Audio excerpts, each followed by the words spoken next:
Hi, welcome to mix kitchen. இன்றைக்கி நம்ம பார்க்க போகிறது வந்து ஒரு meal maker masala, soya chunks masala. இது வந்து பெப்பர் மசாலான்னு சொல்லலாம், செட்டிநாடு மசாலான்னு சொல்லலாம். நம்மளோட இஷ்டம்தான். ஆனால் வந்து இப்போ புரட்டாசி மாதத்தில் நிறைய பேர் நான்வெஜ் சாப்பிடாமல் இருந்திருப்பீங்க. அதுக்கு காம்பன்சேட் பண்ணுற மாதிரி சூப்பரான டேஸ்ட்டோட உங்களுக்கு இந்த மீல் மேக்கர் மசாலா வந்து இருக்கும். கண்டிப்பாக ட்ரை பண்ணி பாருங்கள். வாங்க எப்படி செய்கிறதுங்கிறத பார்க்கலாம். நம்ம சேனலை இன்னும் சப்ஸ்கிரைப் பண்ணாதவங்க மறக்காமல் சப்ஸ்கிரைப் பண்ணிக்கோங்க. பக்கத்தில் இருக்கிற பெல் ஐக்கானையும் ப்ரெஸ் பண்ணுங்கள். அப்போ தான் நான் போடுற வீடியோவோட அப்டேட்ஸ் உங்களுக்கு வரும். இப்போது சோயா சங்க்ஸ் நம்ம எடுத்துருக்கோம். இது ஒரு 100 கிராம் இருக்கும். இதில் வந்து நான் நார்மலாக உங்களுக்கே தெரியும், நம்ம சோயா சங்க்ஸை வந்து என்ன பண்ணுவோம்னா இந்த மாதிரி சுடு தண்ணி ஊற்றி ஒரு 5 நிமிஷம் வந்து மூடி வச்சிடலாம். அது நல்லா உப்பி வரும். அதுக்கப்புறமா கொஞ்சம் கை சூடு பொறுக்கிற டைமில் இல்லாட்டி நல்லா ஆறுனதுக்கப்புறமா அதை நல்லா புழிஞ்சு வச்சுட்டு அகைன் ஒரு தடவை நல்லா நார்மல் வாட்டரில் வாஷ் பண்ணிவிட்டு அதுக்கப்புறமா நம்ம யூஸ் பண்ண ஆரம்பிச்சிடலாம். அடுத்து நான் ஒரு அரை கிளாஸ் தண்ணி எடுத்திருக்கேன். தண்ணியை காய வச்சுருக்கேன். இதில் வந்து பார்த்திங்கன்னா ஒரு 4 மிளகா, காஞ்ச மிளகா அது இதில் போட்டுக்கலாம். 4 மிளகா போட்டுட்டு அதோடைய ஒரே ஒரு பிரியாணி இலை, அதுக்கப்புறமா ஒரு ஸ்பூன் வந்து மிளகு, ஒரு ஸ்பூன் சீரகம், ஒரு ஸ்பூன் சோம்பு, இது எல்லாத்தையும் போட்டுடலாம். ப்ளஸ் மல்லி விதை வந்து ஒரு 2 ஸ்பூன், 4 மிளகாக்கு ஒரு 2 ஸ்பூன் போடும். இது ஒரு 5 நிமிஷம் நல்லா கொதிக்கட்டும். நீங்கள் மல்லி விதைக்கு பதிலாக மல்லி தூள் கூட நீங்கள் யூஸ் பண்ணலாம். அந்த கிரேவி நம்ம வதக்குறோம் இல்லையா, அந்த டைமில் யூஸ் பண்ணிக்கலாம். என்கிட்ட மல்லி விதை இருந்தது, அதனால நான் மல்லி இன்னைக்கு யூஸ் பண்ணியிருக்கேன். இது ஒரு 5 நிமிஷம் கொதிக்கட்டும். இது பார்த்தீங்கன்னா நல்லா ஒரு 5 நிமிஷம் நல்லா கொதிச்சிருச்சு. ஸோ உங்களுக்கு பார்த்தீங்கன்னா தெரியும் கலர் வந்து எப்படி மாறிடுச்சுன்னு சொல்லிட்டு, தண்ணி கலரு. இது கம்ப்ளீட்டாக ஆறட்டும். ஆறுனதுக்கப்புறமா இதை மிக்சியில் நல்லா பேஸ்ட் மாதிரி நம்ம அரைச்சிக்கலாம். இந்த தண்ணியை வேஸ்ட் பண்ண வேணாம், வடிகட்டிட்டு இதை மிக்சியில் நல்லா அரைச்சிக்கலாம். நான் மிக்சியில் வந்து இங்கே பாருங்கள், நம்ம எடுத்து வச்சுருந்தோம் இல்லையா, தண்ணியில் வந்து சுடு தண்ணியில் போட்டு வச்சுருந்தோம் இல்லையா, அதை மிக்சியில் போட்டுட்டேன். வடிகட்டின தண்ணி இங்கே இருக்குது. இதை வேஸ்ட் பண்ணாமல் நம்ம இதிலையே ஊற்றி இதை அரைச்சிக்கலாம்.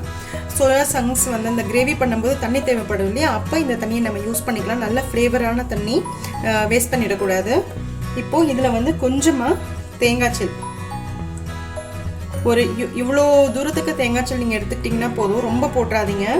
அப்புறம் ஒரு மாதிரி ரொம்ப அந்த ஸ்பைசி லெவல்லாம் குறைஞ்சு கதன்னு ஆகிடும்.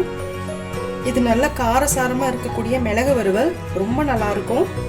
இப்போது இதை வந்து நல்லா அரைச்சிட்டு வந்துடுறேன். நீங்கள் தேங்காய், நான் சோயா அந்த சங்க்ஸ் இருக்கு இல்லையா, மீல் மேக்கர், அதை வந்து நல்லா சுடு தண்ணியில் போட்டுட்டு பிழிஞ்சு வச்சு அகைன் 2 தடவை வந்து நார்மல் வாட்டரில் நல்லா புழிஞ்சு எடுத்து கழுவி வச்சுட்டேன்.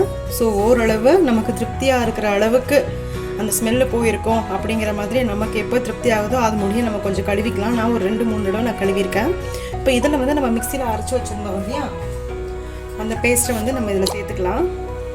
இப்போ மிக்சியில் நம்ம அரைச்சி வச்சது எல்லாத்தையும் இதில் போட்டுட்டேன். அப்புறம் இதுக்கு வந்து உப்பு போட்டுட்டு இதையும் நல்லா பெசரிப்போம். இது ஃபஸ்ட்டு பெசரி வச்சிட்டோம்னா அதுக்கப்புறமா நம்ம வெங்காயம் தக்காளிலாம் போட்டு தாளிக்க போகிறோம். அது வந்து அந்த தக்காளியெல்லாம் நல்லா மேஷ் ஆகணும். அதுக்கு ஒரு 10 நிமிஷமாச்சும் ஆகும். அதுக்குள்ளே இது வந்து கொஞ்சம் மசாலாலாம் உள்ளே வந்து நல்லா அந்த மீல் மேக்கருக்குள்ளே இன்ஃப்யூஸ் ஆகி ரொம்ப நல்லாயிருக்கும். அப்போ டேஸ்ட்டு உங்களுக்கு. மோரோவர் இதில் இந்த பே லீஃபு, மல்லி, கொத்தமல்லி இதெல்லாம் நம்ம போட்டுக்கிறதுனால இந்த சோயாவோட ஸ்மெல்லு வந்து இதிலேருந்து போயிடும். இந்த மாதிரி ஃப்ளேவர்ஃபுல்லான ஐட்டம்ஸ்லாம் வந்து இதோட சேர்த்து நம்ம ஊற வைக்கும் போது உங்களுக்கு தேவைன்னா நீங்கள் புதினா கூட ஒரு 4 தலை இல்லாட்டினா கொஞ்சமாக கொத்தமல்லி கூட போட்டு நீங்கள் அரைச்சிக்கலாம். அரைச்சி இதோட சேர்த்து போடலாம். ஓகே, இப்போ இது ஒரு 10 நிமிஷம் ஊறட்டும். நம்ம அதுக்கப்புறமா நம்ம தாளிக்கிறத பார்க்கலாம். இப்போது ஒரு கடாய் வச்சுருக்கேன். அதில் ஆயில் கொஞ்சம் போட்டுக்கலாம். இப்போது கொஞ்சமாக சோம்பு, ஒரு 1/2 டீஸ்பூன் சோம்பு போட்டால் போதும். ஒரே ஒரு பிரியாணி இலை, பட்டை, கிராம்பு, ஏலக்காய் உங்களுக்கு வேணும்னா போட்டுக்கலாம். பட் நான் போட போகிறதில்ல, நான் கரம் மசாலா பவுட்ரு போட போகிறேன். பவுட்ரு இருந்தால் அது தேவையில்லை. அப்புறம் சின்ன வெங்காயம் வந்து நான் ஒரு 10 சின்ன வெங்காயத்தை ஒன்று ரெண்டாக நறுக்கி வச்சுருக்கேன்.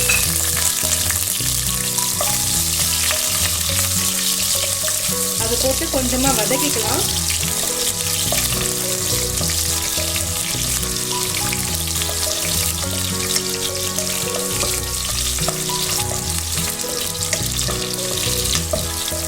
இது ஒரு 2 நிமிஷம் வதங்கினா போதும்.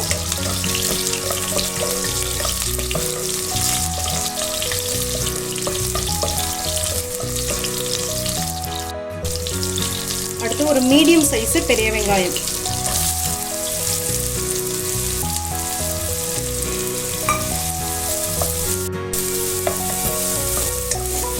இது நல்லா வதங்கணும். கொஞ்சம் ஒரு 2-3 நிமிஷம் நல்லா வதங்கணும். அந்த வெங்காயம் பச்சை வடை போகிற அளவுக்கு.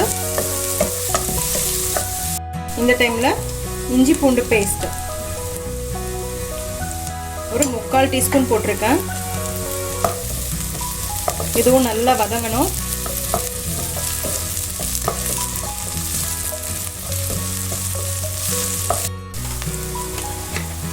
அடுத்து வந்து நறுக்கி வச்சிருக்க தக்காளி, 2 மீடியம் சைஸ் தக்காளி நறுக்கியிருக்கேன். அதை சேர்த்துக்கோங்க. நான் இன்னைக்கு ஃபாரம் தக்காளி, பெங்களூர் தக்காளி இருக்கு இல்லையா, அதுதான் சேர்க்குறேன். நாட்டு தக்காளியாக இருந்தால் நீங்கள் 1.5 தக்காளி சேர்த்துக்கிட்டா போதும். ஏன்னா அது புளிப்பு ஜாஸ்தி இருக்கும். தக்காளி கொஞ்சம் சீக்கிரமாக வதங்கணுங்கிறதுக்காக நான் கொஞ்சமாக உப்பு போட்டுக்கிறேன். ஆல்ரெடி சோயா சங்க்ஸ்லேயே நம்ம உப்பு போட்டிருக்கோம். ஸோ பார்த்துட்டு போட்டுக்கோங்க.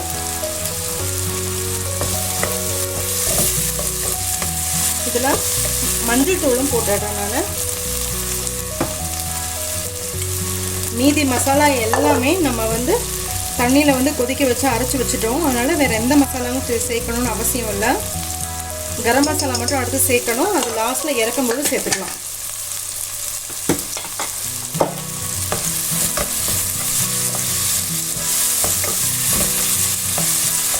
தக்காளி நல்லா மேஷ் ஆகிற முடியும் நல்லா வதங்கணும். ஒரு 5 நிமிஷம் ஆகும். மீடியம் ஃப்ளேமில் வச்சு நல்லா வதக்கிப்போம்.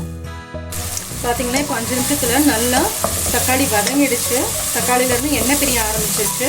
இந்த டைமில் வந்து நம்ம ஊற வச்சுருக்கோம் இல்லையா இந்த மீல் மேக்கர், அந்த மீல் மேக்கரும் இதில் போட்டுக்கலாம்.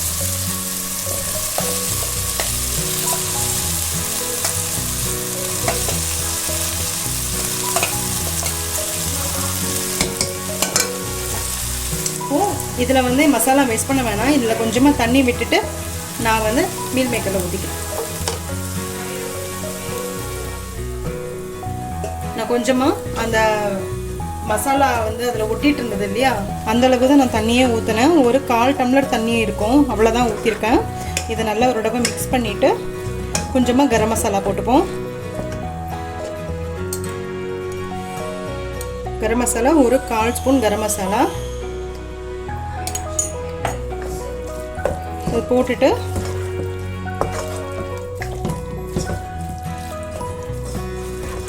நல்லா குக் பண்ண வேண்டியதான். இதை ஓரளவு நல்லா கிளறிட்டு ஒரு 5 நிமிஷம் நல்லா மூடி போட்டு குக் பண்ணிங்கன்னா உங்களுக்கு சூப்பராக நல்லா கமகமன்னு நான்வெஜ் டேஸ்ட்லேயே வந்து மீல் மேக்கர் ரெடி ஆகிருக்கும். சோயா சங்க்ஸு இந்த புரட்டாசி மாதத்தில் உங்களுக்கு இதெல்லாம் ரொம்ப யூஸ்ஃபுல்லாக இருக்கும்ன்ட்டு நினைக்கிறேன். ஏன்னா நாங்கள் இது தான் பண்ணுவோம். இது மூடி போட்டு